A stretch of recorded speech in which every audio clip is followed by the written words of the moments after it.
realmente había muchas en contra, ¿no? Ajá. O sea, era muy difícil.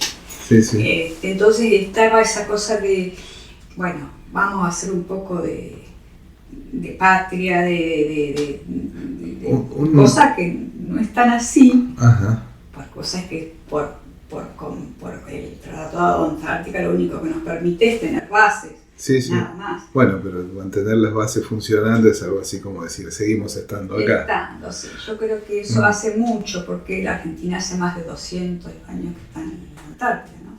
Marta, y además estoy imaginando que tal vez una pregunta me parece un poco obvia. En aquel periodo, estamos hablando de casi 40, casi 30 y... 40 años atrás. 40 años atrás.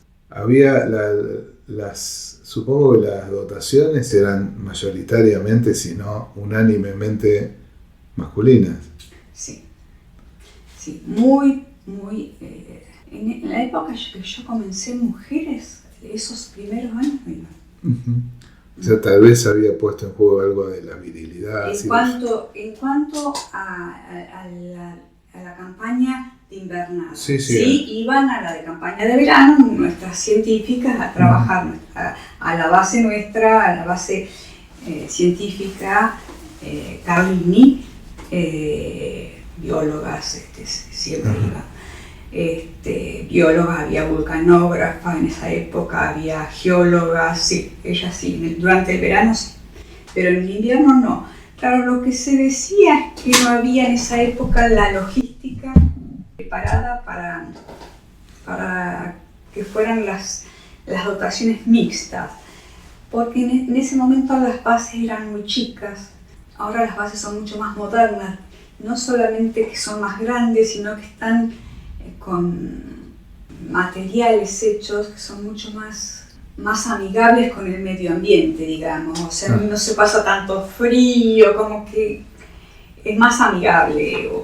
Son más confortables. Más confortable. Ajá. Sí, esa es la palabra, más confortable. Y ahora se han hecho las casas más grandes, yo digo las casas a la base, entonces hay lugar ya construido para que en una parte las mujeres puedan estar cómodas, ¿no? O sea, y en otra parte los hombres. Bien. Sobre todo los baños, ese tipo de cosas, ¿no? O sea, las habitaciones, eso que es lo más por ahí. Antes las bases eran muy chicas, entonces era muy difícil mantener la privacidad, ¿no? Ajá.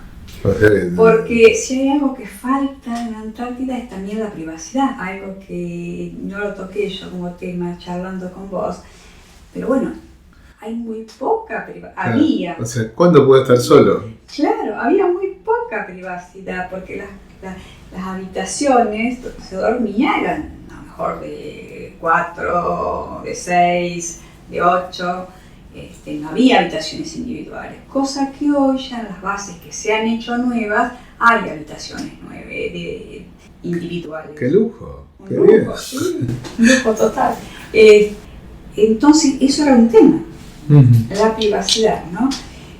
Que, por ejemplo, era una diferencia con las bases de otros países, sobre todo otros países europeos o americanos. Sí. Primer mundo, digamos. Claro que sí, las bases hay mucha más privacidad, nosotros no teníamos. Y esa era una característica muy, muy complicada, desde todo punto de vista. Ni me quiero imaginar los fenómenos grupales en ese periodo. Imagínate, si vos estabas un día medio de mal humor con alguien o habías tenido no sé, algún roce con alguien, otra noche tenías que estar durmiendo en el mismo cuarto, en la misma dormitorio, digamos. Sí, sí, a 1 metro de distancia. Sí, no te quedaba nada, ¿no? De lugar, inclusive para tener una charla con alguien privado, ¿no? En privado no había mucho lugar.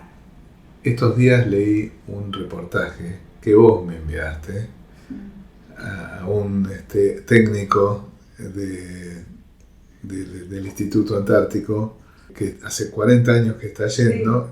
Sí. Me interesó especialmente una frase que leí del reportaje, que él decía que en esa situación terminaba contándole cosas a sus compañeros de campaña que no había contado ni siquiera a los más y mejor, a su amigo de la vida. Exactamente. Sí, también el lugar llama a la reflexión, a veces uno interactúa con poca gente, por más que haya, a lo mejor, pero no estaba así un montón de gente.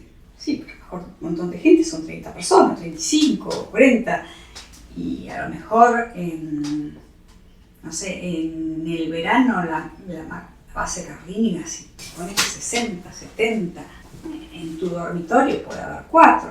Claro, vivís todos los días, no tenés a nadie más, no tenés familia, no tenés cine, no tenés... Bueno, queda todo muy reducido, ¿no es cierto? Sí, sí. Todos los estímulos muy reducidos, la gente muy reducido, todo. Entonces te invita a realmente de pronto a charlar cosas que no es cierto, ¿no? En otro momento no lo hubieras contado. Tal vez porque estabas pensando en otra cosa, o estabas distraído en otro tema, o no estabas haciendo una introspección en ese momento como se puede dar, ¿no? Mira, o sea que el paisaje y la situación invita a la introspección, sí. Invita a la introspección, invita a bajar algunos cambios Sí, totalmente. Me contabas que en comparación las tripulaciones argentinas en ese momento, los grupos tenían menos ansiedad que los de otros países. Sí, en este caso los de Canadá eran, que estaban en el Polo Norte, ¿no? Casi en el Polo Norte, diríamos. Claro, el Polo Norte es líquido. Es líquido, sí. No es un continente como la Antártida. O sea, no puede haber bases en ese. No, están muy sobre la punta, ¿no? De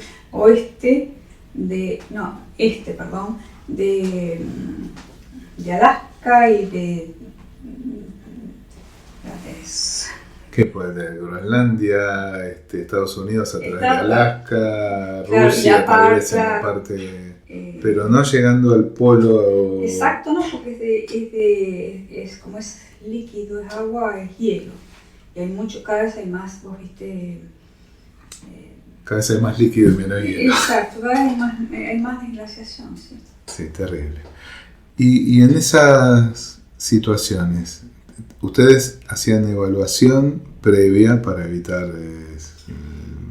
crisis? Sí, nosotros en ese caso, te digo que fue para el cual me llamaron, así que medio fue todo muy rápido, ¿no? Pero sí, vimos a la gente y hicimos una evaluación rápida con las técnicas que teníamos. Esa es la primera vez, me estás diciendo. Claro, sí, la primera. Y ahí se tomaron técnicas.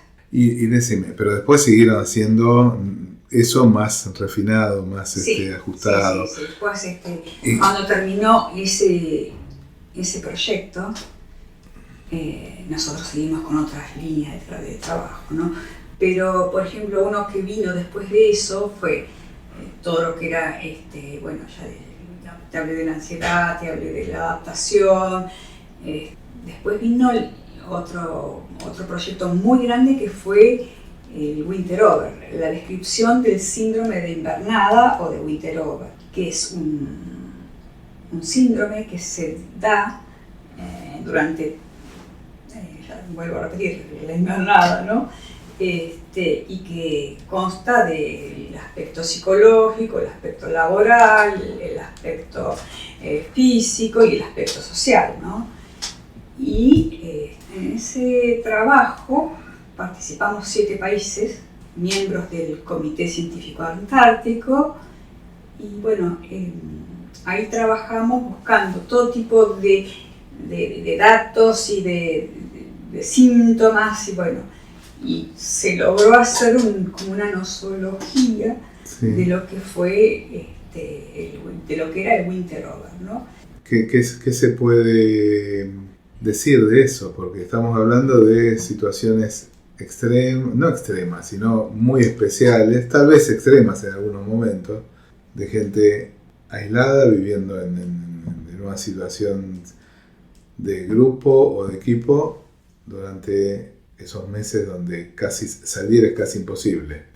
Bueno, te cuento, de alguna manera se registró esto, se trató de organizar en manifestaciones psicológicas personales, estaban divididos en dos grupos, el grupo depresivo y el grupo ansioso.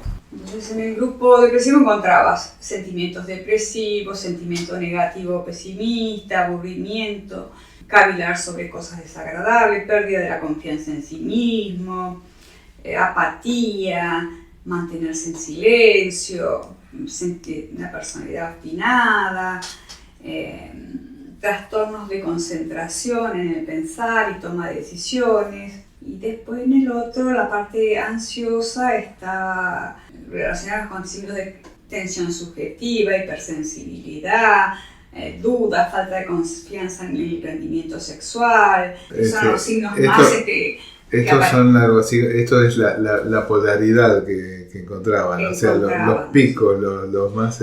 Hoy en día, por ejemplo, si uno decís qué es lo que más está, y hoy lo que más pasa es, son las personas que por ahí cambian el ritmo circadiano, suponte, duermen, como síntoma tienen dormir durante el día. Para la oyente o el oyente que no sabe de qué se trata.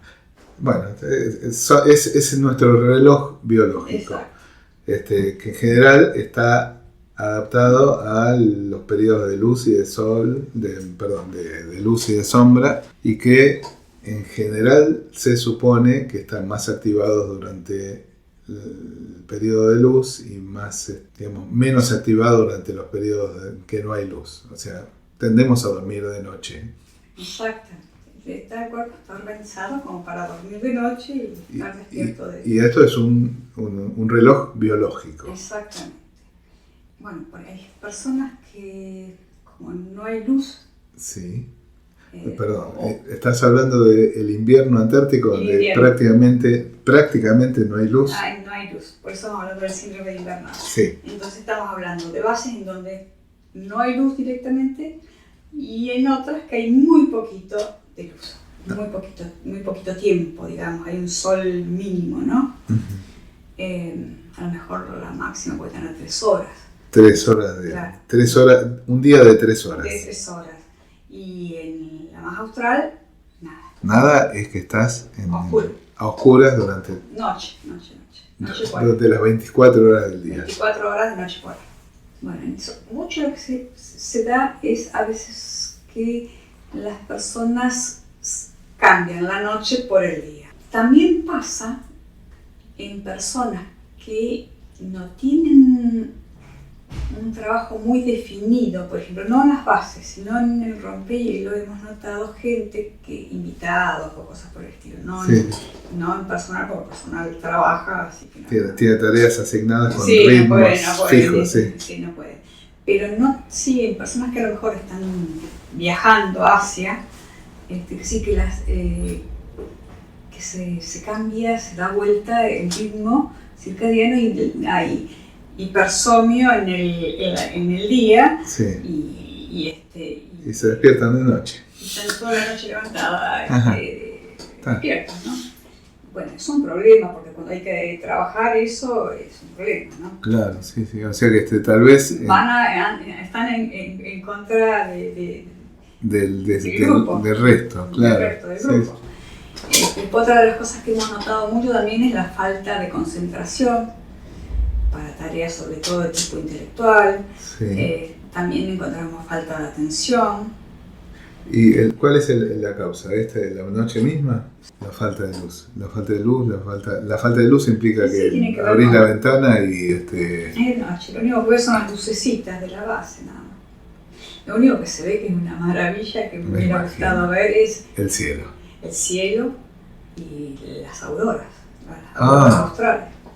¡Ah, caramba! Eso. Claro, son soñadas. ¿A partir de qué base se ven más o menos esas? En Belgrano es donde mejor se ven.